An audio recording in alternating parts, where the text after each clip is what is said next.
Bienvenue à votre émission Cophos-Idées.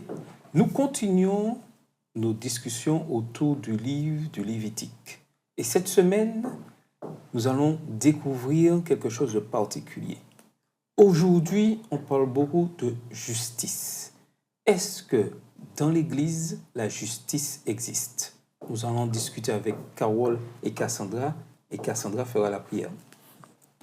Notre Père Céleste, merci pour tout ce que tu fais pour nous. Merci de nous permettre de nous réunir encore une fois autour de ta parole et de nous à comprendre le message que tu as pour chacun de nous. Nous t'avons prié au nom de ton Fils Jésus. Amen. Amen. En 1844 a eu lieu un événement particulier avec William Muller. Est-ce que quelqu'un peut me dire c'était quoi cet événement? Qu'est-ce que William Muller annonçait? Le retour de Jésus, mais c'était la grande déception. C'était le grand désappointement, comme voilà. on l'appelle. En 1844, c'était le grand désappointement. Des grands désappointements. Parce que ce qu'ils annonçaient, le retour de Jésus, ne s'est pas réalisé. Et aujourd'hui, malheureusement, beaucoup de personnes, pour attaquer l'Église adventiste du 7e jour, disent que les adventistes ont annoncé le retour de Jésus et que Jésus n'est pas venu et qu'ils se cachent, entre guillemets, derrière le sanctuaire pour le message qu'ils ont reçu. Mais c'est faux, parce que l'Église adventiste a pris naissance en 1863, bien après 1844. Donc, mais pourquoi au niveau de l'Église adventiste du 7e jour, ce grand désappointement est important? Mais je pense qu'en quelque part, ça a été une leçon, déjà, pour continuer à respecter la parole de Dieu, puisque Dieu nous dit bien qu'on ne sait ni le jour ni l'heure. Donc, à commencer par ça, on ne fait pas de calcul, on n'essaie pas de savoir quand, puisque de toute façon, même Jésus l'a dit, seul le Père sait, n'est-ce pas? Donc, c'est déjà une première leçon pour qu'on comprenne que ce que la parole de Dieu dit est vrai, que nous devons la respecter. Et puis, c'est important aussi, puisque ça a quand même ouvert les études où on a qui nous ont permis de comprendre le jugement investigatif. C'était quand même le début de quelque chose. C'est-à-dire que ça n'a pas été le retour de Jésus, mais c'était l'entrée de Jésus dans le sanctuaire, dans le lieu très saint du sanctuaire qui se trouve au ciel, pour pouvoir plaider notre cause jusqu'à son retour. Et puis jusqu'à la fin du temps de grâce. Pour nous, parce que finalement, c'est ce grand désappointement qui a permis à l'Église adventiste de prendre naissance. Ce sont ceux qui finalement sont restés, comme disait Carole, ont décidé de pousser un peu plus loin les études, des Écritures qui ont finalement compris ce que ça voulait dire et ça a permis justement de créer l'Église adventiste du 7e jour. Tout à fait. Et nous voyons que l'Église adventiste est un mouvement.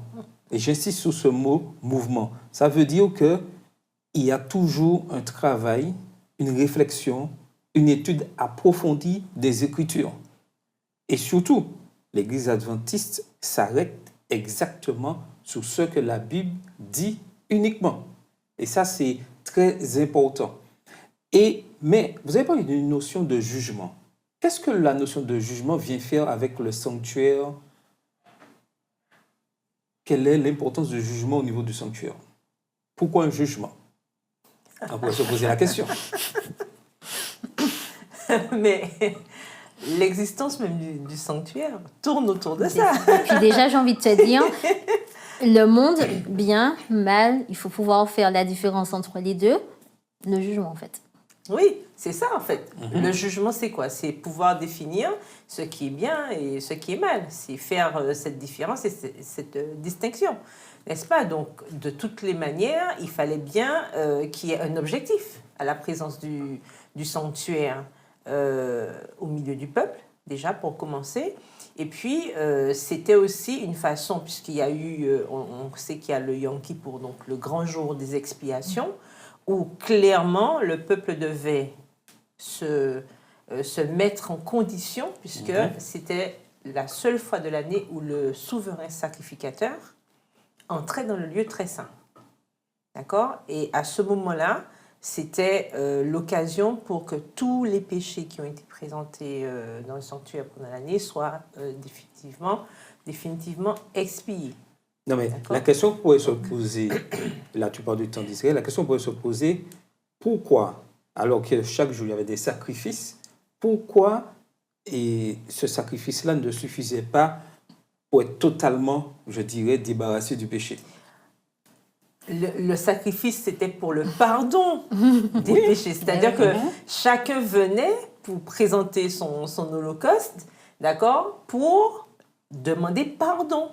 C'était pour demander pardon pour ses fautes. Mais là, on parle du sanctuaire. Il fallait qu'à un moment donné, tout ça soit nettoyé. Mais oui, il fallait nettoyer. Il fallait complètement, c'est pour ça qu'on parle d'expiation, il fallait que les choses soient complètement oubliées, qu'on ait une page blanche, et ça se faisait chaque année. Et puis ça rentrait aussi dans le cadre du plan de la rédemption de Dieu avec Jésus, en fait, qui change de place et qui se place auprès de Dieu pour intercéder pour nous. Voilà. Tout à fait. Il ne faut pas oublier que, de toute façon, cela préfigurait des choses à venir.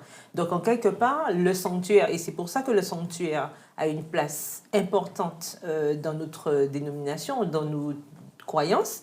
Pourquoi? Parce que c'est le fondement même, d'accord, du plan de la rédemption. C'est-à-dire que c'est à travers, lorsqu'on étudie bien le sanctuaire et qu'on comprend ce qui s'y passait, on comprend bien l'œuvre de la rédemption et on sait comment les choses vont se terminer, puisque on sait que le jour des expiations, en fait, il y avait donc ce bouc et cette brebis, et le bouc, il était envoyé dans le désert, en perdition, etc. Ben, c'est exactement ce qui va se passer à la fin du monde, c'est-à-dire que Satan sera définitivement éliminé après. Bon, on sait que c'est après les 1000 ans, etc. Mais je veux dire que symboliquement, on voit bien tout ce plan à travers le sanctuaire. Tout à fait. Et le jour des expiations rappelait, et doit nous rappeler aussi... Désolée, tu as dit expiration. Désolée, mais il y a une différence. Le jour des expiations rappelle à nous et rappelait aussi aux Israélites qu'ils devaient se détourner de leurs péchés.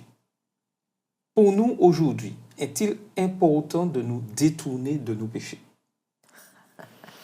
Mais évidemment. Je comprends pas tes questions, moi. Donc, si vous me dites évidemment, est-ce qu'au niveau de l'Église, on n'a pas des fois minimisé le péché?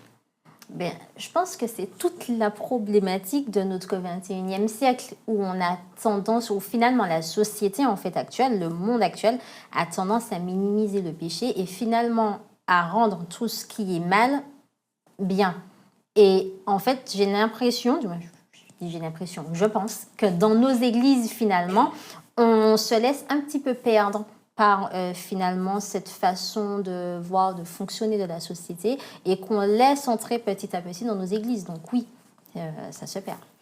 Oui, c'est effectivement, malheureusement, il y a cette influence qui évolue comme une gangrène, hein, en quelque part dans nos églises, puisqu'on se rappelle qu'à un moment donné, c'est vrai que l'Église représentait un petit peu ce rempart. C'est-à-dire qu'on avait l'impression qu'à l'église, tout le monde il était beau, gentil, c'était la sainteté même, etc. Quoique les hommes n'aient jamais été parfaits, ça on le sait, mais il y avait une certaine attitude, des choix étaient faits de manière à ce qu'on comprenne bien que lorsque nous sommes à l'église, les choses sont différentes de ce qu'on voit dans le monde. Et c'est vrai que malheureusement, au fil du temps, mais nous ne sommes pas surpris. Parlons honnêtement, puisque la Bible nous a prévenus. Mais je veux dire que malheureusement, le monde dans lequel nous vivons, parce que Jésus l'a dit, que nous vivons dans le monde, mais nous ne sommes pas du monde, on vit dedans. Donc, en fait, cette influence-là, malheureusement, au fur et à mesure, il y a eu des brèches dans ce rempart, et ces brèches sont devenues quasiment des entrées, quoi. Maintenant, ce sont des portes, malheureusement, ouvertes, et on a laissé s'infiltrer. Et c'est comme quand il y a une infiltration dans un mur. Si on ne fait pas attention, au fil du temps, le ruisseau devient... ça devient rivière, etc. Et donc, on finit par avoir une grosse brèche et le mur s'effondre. Et c'est un petit peu ça qu'on vit à l'Église aujourd'hui, malheureusement. On a laissé tellement les choses aller que nous sommes passés d'un extrême à l'autre. Avant, les gens pensaient qu'à l'Église, on était trop sévère. C'est-à-dire que dès qu'il y avait une faute qui était commise, Sanction. coup près, voilà, sanction, comme tu dis, hein, soit il y avait une mesure disciplinaire qui était prise et voilà. Alors c'est vrai qu'à l'époque, certains se sont beaucoup plaints, ouais, à l'église, c'est ceci, c'est cela, nanana. Alors qu'est-ce qu'on a fait? Ben, sous prétexte de l'amour de Dieu, sous prétexte qu'il faut aimer son prochain, sous prétexte qu'il ne faut pas juger. Hein, ne juger Et que point tout le monde afin que vous ne soyez point jugés. a le droit de faire des erreurs. Exactement. Donc, sous prétexte que les droits, mais on a souvent oublié les devoirs. On oublie que la vie, en fait, il y a les 2D. Il y a droit et devoir. Le problème, c'est que comme on a placé les droits au-dessus des devoirs, on se retrouve dans un déséquilibre. Et aujourd'hui, on a l'impression, je dis bien qu'on a l'impression, parce que ce qui doit nous rassurer, c'est que l'Église, c'est l'Église de Dieu. Et que de toute façon, à un moment donné, et la parole de Dieu nous le dit, il y aura cette séparation qui sera faite. Hein. Dieu ne dort pas. Il use de patience. Le problème, c'est que nous, en tant que soit responsables ou même membres d'Église, nous devons faire attention à ne pas nous laisser un petit peu bercer dans ce contexte-là, pour ne pas nous retrouver en difficulté. Tout à fait, parce que beaucoup de membres, et surtout beaucoup de jeunes, disent qu'il y a beaucoup d'injustices. Voir des choses se passer, des influences négatives, des personnes qui se battent pour avoir des postes alors qu'ils ne méritent pas, des mensonges. Et beaucoup de jeunes disent que l'Église est remplie d'injustices et que Dieu ne règne pas sur son Église. Et d'hypocrisie aussi. Et d'hypocrisie, n'en parlons même pas. Alors, comment faire face, comment, je ne dirais pas convaincre, mais comment expliquer que malgré toutes ces choses, que Dieu est toujours là et que nous sommes en pleine période des jours des expiations et que chacun doit se mettre en règle malgré, je dirais, toutes les difficultés qu'il voit. C'est compliqué. En fait, c'est quand même quelque chose de compliqué parce qu'on est quand même des êtres humains. L'être humain, il est soumis aux influences. Et c'est compliqué de se défaire des influences des autres. Et malheureusement, c'est vrai que les adultes, dans les églises notamment, les personnes un peu plus âgées, plus mûres en âge, ont cette étiquette qui leur sont collées, que voilà, ben que eux en fait ils vont donner des ordres et qu'ils ne vont pas faire ce qu'ils nous disent. Mais tu rigoles, mais c'est une réalité. Ça m'est déjà arrivé aussi, par le passé, d'avoir des adultes au sein même de l'église qui me disent, ben tiens, tu dois faire telle et telle chose, mais en fait, vous faites exactement ce que vous me dites de ne pas faire. Et c'est vrai que c'est d'autant plus compliqué de se dire, ben oui, on va s'en défaire et on va rester accroché à la parole de Dieu. Je pense que là où on peut faire la différence, c'est en se disant, mais que Dieu, en fait, il a écrit, il a donné sa parole, qu'il faut qu'on puisse se rattacher à ça et qu'il a donné aux hommes l'inspiration pour pouvoir éditer un manuel d'église qui, bien heureusement, peut nous apporter pas mal de solutions à ces problématiques. Alors, effectivement, et pour compléter par rapport à ce que disait Cassandra, il faut qu'on soit aussi conscient que le salut reste individuel, que même si nous vivons dans une communauté, mais c'est notre relation avec Dieu qui va nous permettre de tenir. Et c'est vrai qu'on a toujours l'impression que tout le monde est pourri, etc., que personne n'est... On pourrait même croire qu'il y a une association de malfaiteurs. Voilà, il n'y a personne qui soit bon. Enfin, on a cette impression-là. Mais il ne faut pas oublier que la notion de reste demeure. C'est-à-dire que dans une église, tout le monde n'est jamais mauvais. Il y a toujours des exemples sur lesquels, parce qu'on parlait des jeunes, il y a toujours des exemples. Il y a toujours des personnes sur lesquelles on peut s'appuyer. Il y a toujours des repères, des personnes qui sont restées. Encore une fois, j'insiste, il n'y a pas de perfection dans ce monde. Mais il y a toujours des gens qui peuvent quand même nous aiguiller, nous donner une idée de la manière dont nous devrions vivre en tant que chrétiens.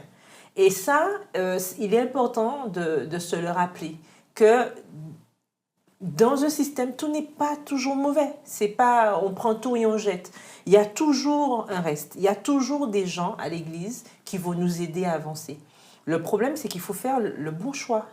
Il faut avoir les bons amis, il faut avoir les bonnes fréquentations. Il faut demander à Dieu ce discernement nécessaire pour nous guider vers une personne qui va nous aider à progresser. Parce que de toutes les manières, il y aura toujours des personnes qui sont là pour nous mener à notre perte, mais il y a aussi des gens qui sont là pour nous aider à progresser. Et pour pouvoir faire cette différence, comme elle disait, la parole de Dieu, nous avons aussi le manuel d'église, d'accord, pour nous éclairer. Et c'est grâce à ces choses-là que nous pouvons évoluer. Et en tant que jeunes, on doit se le dire ça, que de toutes les manières, tout le monde ne sera jamais bon, d'accord, mais tout le monde ne sera jamais mauvais aussi. Donc, il faut juste qu'on sache vers qui se tourner, qu'on observe, on regarde. Et elle parlait de son expérience. C'est vrai qu'il y a des gens, on se dit, mais c'est pas possible. Elle me dit de faire ça, elle fait le contraire. Ben non, mais je cherche quelqu'un qui pourra me montrer mon exemple. Voilà, il y a des gens qui sont droits dans leur botte. Et puis quand bien même on pourrait ne pas avoir le bon exemple, parce que je pense que ça peut arriver qu'on ne trouve pas finalement de modèle suffisamment à notre goût, il faut qu'on puisse se rappeler qu'on ne vient pas à l'église pour les gens en fait. Voilà, on vient à l'église pour Dieu, pour lui rendre gloire, et tout ce que l'on fera sera fait pour sa gloire. Alors, tant pis si celui-là veut faire ses affaires, et moi, comme j'aime dire, si celui-là veut venir en ayant péché toute la semaine, et puis le samedi matin, c'est lui qui veut monter sur la chaire pour faire chanter, mais en fait, c'est son problème avec Dieu. Alors oui, ça va nous déranger, on va pas se mentir, on est des êtres humains, mais en réalité, c'est sa relation avec Dieu, c'est son salut qui est en jeu et pas le mien. Par contre, là où le mien rentre en jeu, c'est si je passe mon temps à critiquer ce qu'il est en train de faire et que je ne me préoccupe pas du mien. Et je pense qu'il y a une notion importante aussi qu'il faut bien comprendre au niveau du jugement. Et Dieu appellera toute œuvre en jugement. Et lorsqu'on regarde dans le livre du Lévitique, au chapitre 16 et le verset 30, il est dit... Car en ce jour, on fera l'expiation pour vous, afin de vous purifier. Vous serez purifiés de tous vos péchés devant l'Éternel. Remarquez bien qu'il n'est pas dit que le peuple doit se purifier devant l'Éternel. C'est chacun individuellement qui doit accomplir cet acte. Et dire que c'est à cause d'une personne que je ne vais plus à l'église, qu'à cause d'une personne que j'ai rejeté, je dirais, Christ. Lorsque le jugement viendra, Jésus, il dira, oui, certes, c'est à cause d'un tel que peut-être tu es parti, mais toi, qu'est-ce que tu as fait?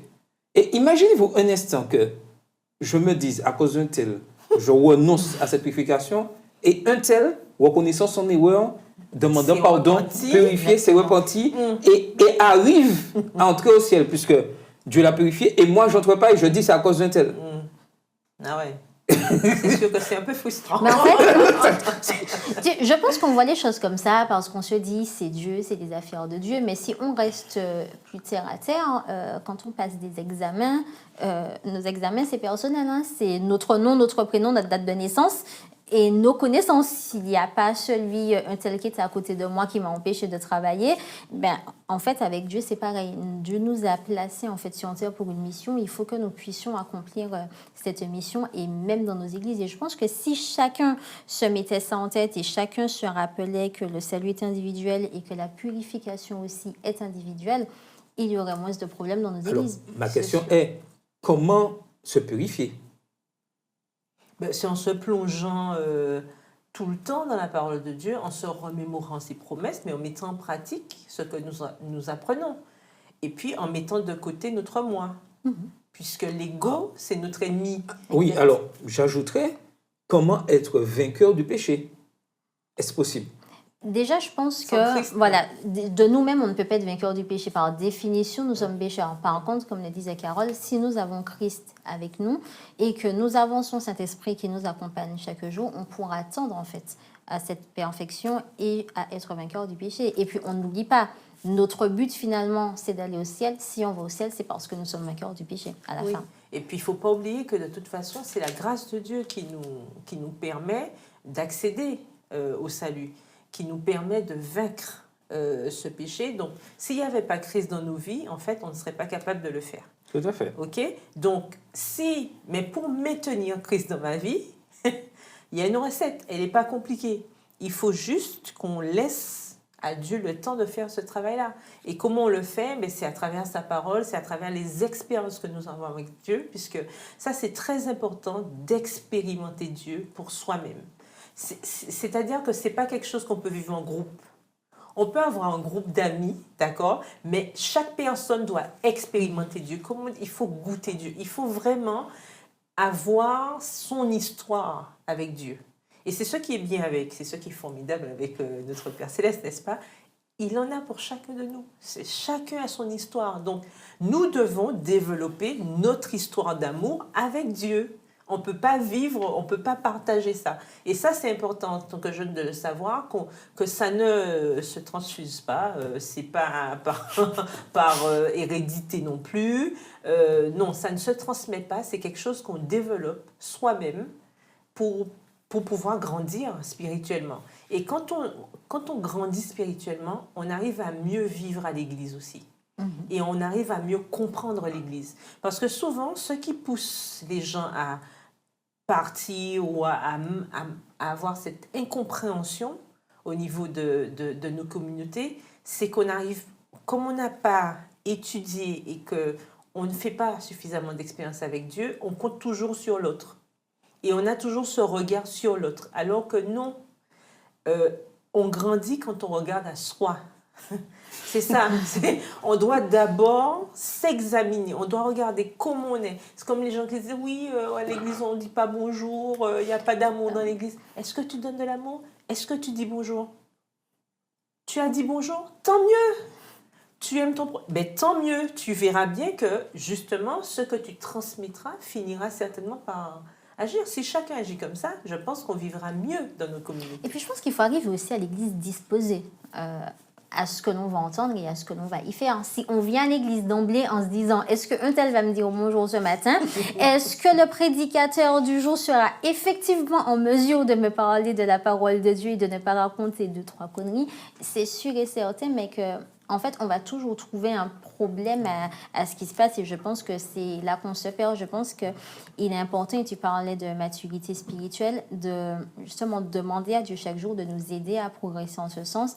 Et quand on vient à l'église, mais de lui demander à nous disposer, en fait, à ne pas se laisser, en fait, attraper par toutes les choses futiles, toutes les influences. Est-ce que X ou Y a fait telle ou telle chose dans la semaine, mais à vraiment se concentrer sur ce que lui, Dieu, nous apporte. Tout à fait, parce que je reviens au verset 30 qu'on disait tout à l'heure. Si je viens à l'église afin d'être purifié, c'est que je reconnais mon état et je recherche cette puissance et ce pardon de Dieu. Et il me dit que je serai purifié. J'ai cette assurance parce que j'étudie la parole de Dieu et je sais pourquoi je suis là. Lorsque nous savons exactement pourquoi nous allons à l'église, quel est le but, quoi qu'on dise, quoi qu'il se passe, même si, je dirais, le prédicateur est le pire des pécheurs, commet tout ce qu'on veut comme péché, au vu des yeux de tout le monde, il a influencé, il est arrivé là par injustice, tout ce que vous voulez, mais moi je sais que je suis à l'église pour purifier mon caractère, pour me retrouver saint lors du jugement. Donc, lorsque je suis dans cet état d'esprit, quoi qu'il arrive de la communauté, quoi qu'il se passe, je sais que je suis debout dans la parole de Dieu. Et aujourd'hui, c'est ce qui manque au niveau de la jeunesse, au niveau de tous les membres, et tout le monde sait. Mais si je suis vraiment accroché à la parole, quoi qu'on dise, moi je viens pour être purifié, vous faites comme vous voulez. Mon souhait, comme dit Josué, ma maison a décidé de suivre. Vous suivez. Si vous ne voulez pas, tant pis pour vous. Moi je sais que j'ai décidé de suivre. Et si tout le monde entrait dans cette logique-là, beaucoup de choses auraient changé. Oui. Et je pense aussi qu'il y a, puisqu'on parle du jugement, il faut mettre le curseur au bon endroit. Parce que souvent aussi, sous prétexte qu'il ne faut pas juger, on permet tout et n'importe quoi. Mais on oublie que, justement, nous avons la connaissance du bien et du mal. Si nous avons cette connaissance du bien et du mal, ça veut dire que nous sommes capables de juger. On peut dire si quelque chose est bien ou pas. Si quelqu'un marche sur le pied de l'autre sans s'excuser, on sait que ce n'est pas une bonne chose. Pourquoi on va essayer de dire, on va essayer de trouver un prétexte, mais non, il n'a pas vu le pied, etc. Alors qu'on sait très bien que ça a été fait exprès. Enfin, je veux dire, et c'est ça le souci, c'est que souvent, sous prétexte qu'il ne faut pas juger, on a tendance à ne pas prendre de décision. Or, il faut qu'on sache qu'avec Dieu, il faut prendre une décision parce qu'on nous dit bien qu'il y a 2 voies. Je mets devant toi 2 chemins, la vie et la mort. Donc, le bien et le mal, c'est clair. Si on sait que quelque chose est mal, il faut pouvoir le dire. Parce que c'est comme ça aussi qu'on progresse, tant individuellement qu'en groupe. Et l'autre chose aussi, nous ne devons pas oublier que le jugement investigatif a commencé. Tout à fait. On a parlé de 1844, aujourd'hui nous sommes en 2023, n'est-ce pas? Il y a quelques années. Et nous ne savons pas quand est-ce que nous passerons en jugement. Tout à fait. Nous l'ignorons, parce qu'à la fin de ce jugement investigatif, c'est la porte de la grâce qui sera fermée. Donc Jésus revient. Donc c'est pour ça que nous devons toujours être dans une dynamique de recherche, de faire plaisir à notre Dieu et de lui demander sa grâce surtout pour que nous puissions avancer Tout à fait. sereinement Et avec juste lui. pour compléter ce que Carole disait, il ne faut pas qu'on oublie que Dieu est un Dieu d'ordre. Et qui dit ordre dit effectivement, il faut pouvoir dire quand c'est bien, il faut pouvoir dire quand ce n'est pas bien. Et c'est en disant quand ce n'est pas bien, justement, que l'on va pouvoir progresser. Si, effectivement, il n'y a personne dans l'Église qui est capable de dire à quelqu'un, mais ce que tu fais n'est pas bien, comment on peut espérer progresser et qu'on peut espérer un jour, finalement, être purifié, puisqu'on vient à l'Église dans ce but. Donc, je pense qu'il faut aussi que l'on soit clairement disposé à entendre, en fait, les choses, que ce soit les compliments, comme ce qui est moins bien, afin qu'on puisse Tout à fait. avancer. Oui. Et Madame White dit quelque chose de très important dans le livre Tragédie des siècles, à la page 24, non, au chapitre 24, pardon, à la page 373. Par la grâce de Dieu et par des efforts persévérants, ils devront être vainqueurs dans leur guerre contre le mal, c'est-à-dire nous. Pendant que le jugement s'instruit dans le ciel et que les fautes des croyants repentants sont effacées des registres célestes, il faut que sur la terre, le peuple de Dieu, ceux qui sont entrés dans cette démarche de grâce, renoncent définitivement au péché. Cette œuvre accomplie, les disciples de Jésus seront prêts pour son retour. Est-ce que je dois entrer dans cette démarche-là? Mais je vais ajouter un plus. Lorsque je suis dans cette démarche-là, est-ce que je suis prêt à prier pour mes ennemis? Mais bien C'est ce n'est pas... C'est recommandé. On n'a pas dit que c'est facile, mais nous devons le faire. Mais bien Et sûr. puis, en fait, moi, comme j'aime dire, de toutes les manières, ennemis, pas ennemis, en fait, moi, je dis juste, je ne les capte pas. C'est pas que je ne les aime pas. Par contre, je ne vais pas leur souhaiter du mal, tout simplement. Je ne peux pas souhaiter à quelqu'un, et ce, même si c'est mon pire ennemi, celui qui m'a fait la chose, voilà, les pires atrocités, en fait, du mal, parce que je ne voudrais pas moi-même que ce mal m'arrive. Donc, si effectivement j'ai l'amour de Dieu en moi et que j'aspire à avoir tous mes péchés qui sont effacés et à aller au ciel, il faut que je puisse rentrer dans cette dynamique. Mais je reviens sur ce passage-là où il est dit que les disciples seront prêts, les disciples de Jésus seront prêts pour son retour. Ça veut dire que si je ne passe pas par cette phase de repentance et de rejet du péché, d'avoir le péché en moi, je ne suis pas prêt pour le retour de Jésus. Ah mais oui, parce qu'il faut quand même qu'il y ait une conversion. Le tout, c'est pas de constater. Hein? Parce que quand on se repent, c'est qu'on a constaté. On a fait un constat, on se repent. Oui, j'ai péché. Mais après ça, il faut faire quoi? Il faut changer de direction. D'accord? Donc la conversion est importante. Et derrière la conversion, il y a cette partie de sanctification. Parce que pour rester converti, c'est pas un jour, toujours, machin. C'est pas comme ça que ça fonctionne. C'est tous les jours, c'est un progrès, c'est un processus permanent, d'accord, jusqu'à ce que Jésus revienne. Donc, il y a cette partie-là qui est importante aussi. Et si on veut, effectivement, que la grâce de Dieu soit pleinement réalisée en nous, ces phases-là sont importantes. Il faut la repentance, d'accord? Il faut la conversion, donc je change de direction. Mais c'est vraiment 360 degrés. Mais j'ajoute quelque chose. Et ensuite, je continue à progresser. J'attends pas que les autres changent de direction.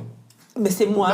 Mais depuis le début de la discussion, nous avons dit c'est personnel. Oui, tout à fait. Personnel. Tu n'attends pas sur l'autre. Et ça, c'est important. Oui. Et on a l'impression, et ça, c'est le jeu du malin, qu'on a l'impression qu'on attend qu'une majorité ou l'Église, entre guillemets, soit vraiment ébranlée pour dire « je vais entrer dans le chemin ». Alors que individuellement, il est important que je fasse cette démarche parce que nul ne sait le jour et l'heure. Parce que c'est ça le problème. Nul ne sait le jour et l'heure. Et lorsque le jour arrive, il faut que je sois prêt. Mais même, j'ai envie de te dire, soyons logiques un instant. Si tu veux, au fait, que toute l'Église soit prête pour entrer dans un mouvement, c'est parce qu'à un moment donné, plusieurs personnes se sont dites personnellement, je vais me préparer à ça. Donc, en fait, tu ne peux pas rester là et puis te dire, on va tous se regarder. Bon, allez, ce matin, on est tous prêts. Non, c'est que il y a bien un travail personnel, en fait, qui se fait Mais bien continuellement. sûr, parce que l'Église, c'est qui? Enfin, C'est nous, en fait. Tu vois, donc, en réalité, ce que je suis en train de dire, ça n'aurait même pas dû se poser parce que ça coule de source. Mais Si à un moment c'est donné, chacun qui se remet en pour question. que l'Église puisse avancer, c'est parce que chacun se remet en question à un moment donné. Mais bien sûr, c'est Tout comme à ça fait. que l'Église avance. Donc, le jugement, on ne doit pas avoir peur du jugement. Non. Si nous sommes sous la coupe de Dieu, non. Si on a choisi Christ, non. Mais comment, je dirais, parler de ce jugement sans, entre guillemets, se faire passer pour des activistes Des pharisiens. ou des pharisiens? L'amour de Dieu. Il faut se rappeler que Dieu, il a mis ça en place pour nous déjà par amour, pour nous sauver. Il n'avait pas d'obligation à la base de le mettre en place. Non, de non, devoir nous sans sauver. t'interrompre. Parce que des fois, on a l'impression que ceux qui veulent suivre la parole de Dieu, être juste, appliquer la justice de Dieu, on les prend pour, entre guillemets, des pharisiens un peu trop spirituels, Oui, mais ça, c'est des Mais extrémistes. ça, c'est parce qu'en fait, nous sommes dans un monde qui veut qu'en fait, on fait tout ce que l'on a envie. C'est ce que l'on disait au début de la leçon, où finalement, tout ce qui est bien devient mal et il n'y a plus de différence entre les deux. Donc, bien évidemment, les personnes qui essayent d'aller dans la bonne voie seront toujours vues comme étant des parias de la société par les autres. Ben Tu oui, vois. et Mais là, si on se rappelle que finalement, et moi c'est comme ça que j'aime expliquer quand on me dit oui, je suis dans une église d'interdiction. Non, en fait, si je comprends, en fait, si j'ai l'amour de Dieu en moi et je comprends le plan, les objectifs de Dieu pour moi, il n'y a pas d'interdiction et j'avance en fait dans la bonne direction. Tout à fait. Et je comprends que ce ne sont pas des interdits, mais ce sont en fait des conseils qu'on me donne pour aller mieux et pour avancer de manière épanouie dans ma vie. Et des choses qu'on fera naturellement. Tout à Alors, fait. et aussi, lorsque nous avons décidé de renoncer au péché, c'est sûr et certain que notre ennemi ne nous laisse pas tranquilles parce qu'il souhaite à tout prix que nous soyons de ses mains. Donc, aller, je dirais, renoncer au péché pousse déjà, je dirais, certaines personnes à nous mettre de côté. Mais il est important que nous puissions comprendre que être mis de côté par le monde vaut mieux cela que d'être mis de côté par Christ. Oh Dieu. Ah, c'est sûr. Et en plus, la Bible nous dit, Christ l'a rappelé, vous serez haïs à cause de mon nom. Donc, est-ce que Jésus était aimé par tout le monde? Évidemment non. Si on veut rester dans la droiture, et on le sait, tous ceux qui ont des amis, etc., ils voient bien que quand ils veulent faire les choses différemment ou ne pas faire quelque chose, tout subitement, le nombre d'amis se réduit, enfin, voilà. On n'est plus bien apprécié. Donc, nous devons savoir que pour suivre Christ, d'ailleurs, il a dit, celui qui veut me suivre, il doit prendre sa croix. La croix, ça n'a jamais été quelque chose de facile. Donc, ça, il faut que ce soit clair dans notre tête. Si on veut rester intègre et droit, on aura toujours des difficultés avec certaines personnes. Tout à fait. Maintenant, la balle est dans notre camp. Allons-nous suivre vraiment les préceptes que Dieu nous a laissés? C'était votre émission Coffre aux idées.